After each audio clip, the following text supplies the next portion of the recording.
Bigla, ano din naman pangyayari na rin.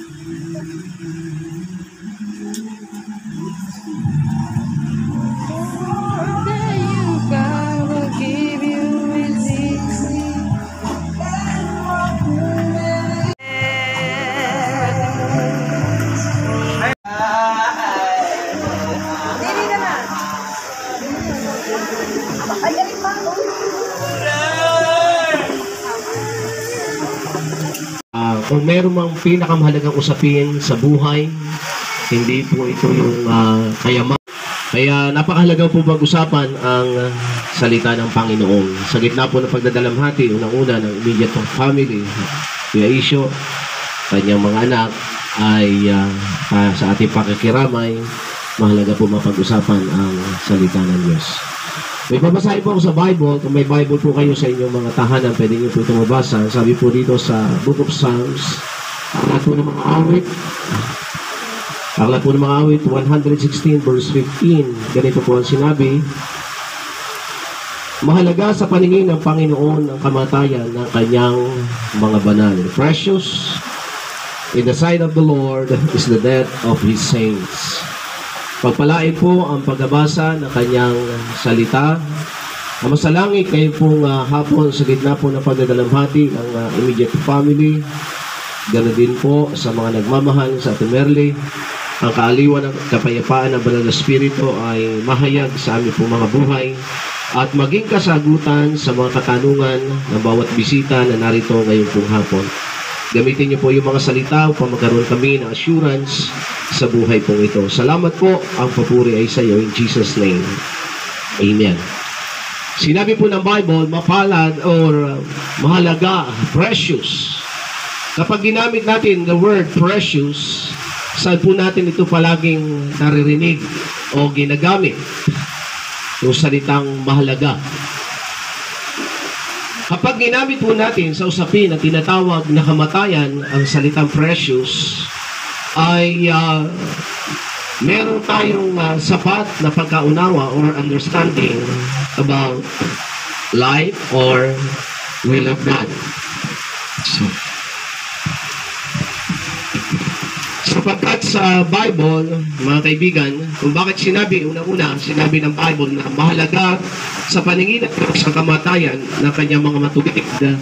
Number 1, sabi po ni Apostol Pablo, Philippians chapter 1, verse 21, na sinabi po sa salita ng Diyos, ay po sa ganang akin ang mabuhay si Kristo at mamatay pakinabang. Ito po ang isa sa pinakamahalaga na ating po mapaghandaan na kung sakali dumating po sa atin ang tinatawag na personal or final appointment with God sa pamagitan ng tinatawag na physical death or kamatayan, ay tiyak po natin, no, ito po isa napakahalaga, matiyak po natin na tayo po ay tagapagmana ng Panginoon ang buhay na walang hanggan sa pagkasinabi, ang kamatayan ay pakinabang. Kapag pinag-usapan po ang salitang kamatayan, marami po ang siyempre natatakot humarap sa kamatayan. Subalit, tandaan po natin ang kamatayan. Si kamatayan po ay walang pinipili.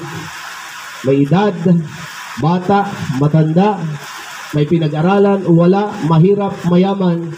Pag dumating po si kamatayan sa buhay ng isang tao, hindi natin kayang pigilan. Kaya tayo pong lahat ay nakatalaga sa usapin ito sapagkat itinakda sa mga tao ang mamatay na minsan at pagkatapos nito ay ang paghukom. Ganun po ang buhay natin.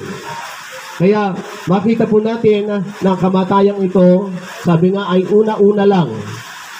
Hindi natin alam, si Ate Merle ay ating pinaglalamayan ngayon. Siya po isang napakaliwanag na illustration na ang kamatayan ay darating sa buhay ng isang tao. Ito po, ang bangkay ng Ate Merle na ating pinaglalamayan at inilibing, isang araw, ikaw o ako naman ang darating sa ganitong sitwasyon.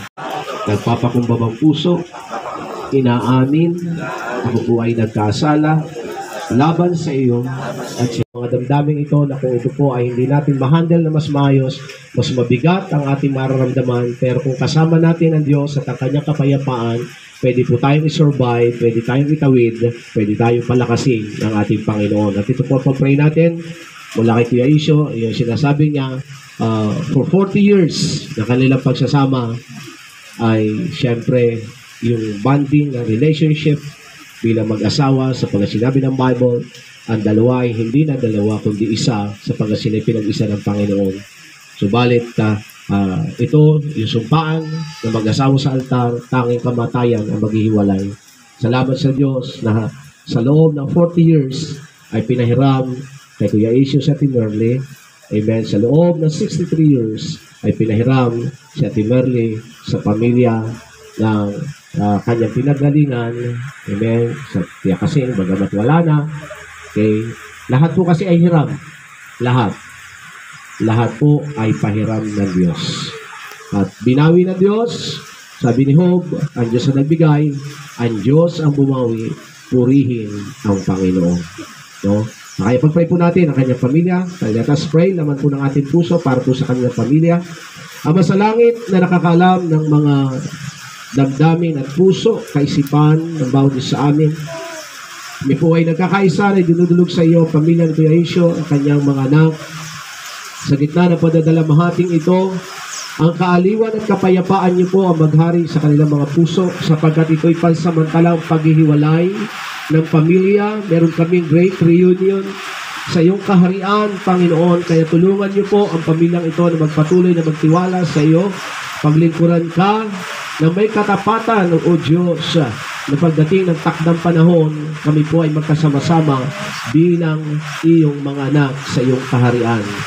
Hinihingi ko po ang paghahari ng banal ng Espiritu, ng iyong kapayapaan, ng iyong provision, ng iyong kalakasan, ng lahat ng mga bagay na kanilang pangailangan, lalo na sa pagkakataong ito. Aliwin niyo po sila, Panginoon, at payapain ang kanilang puso. Pinagkakatiwala ko po lahat ng mga nagmamahal sa Timerli, Panginoon. Pagpalain niyo po silang lahat at kami pinagkakaisa na tinataas sa iyo, O Diyos, ang katawang lupa ng aming pong kapatid. Mahal sa buhay ang Timerli, Panginoon. Salamat na pinagkakatiwala mo sila sa amin sa ilang panahon. At pinagkakatiwala po namin sa iyo ang kanyang katawang lupa na ito po, Diyos, ay hindi magamit ng sino man kaaway upang manggulo ng anumang isipan o sino mang isipan. Panginoon, hanggang sa huling sandali namin po siyang nadalhin sa kanyang huling hantungan, Panginoon, ang iyo pong pag-iingat sa kanyang katawang lupa. At sa pagkakataong ito, Panginoon, ito ang maparangalan at madakila. Ang papurit pasasalamat, binabalik namin sa iyo. Pinagkakatiwala po namin sa iyong mga kamay sa pangalan ng aming Panginoong Jesus. Amen. Magandang hapon po sa inyong lahat.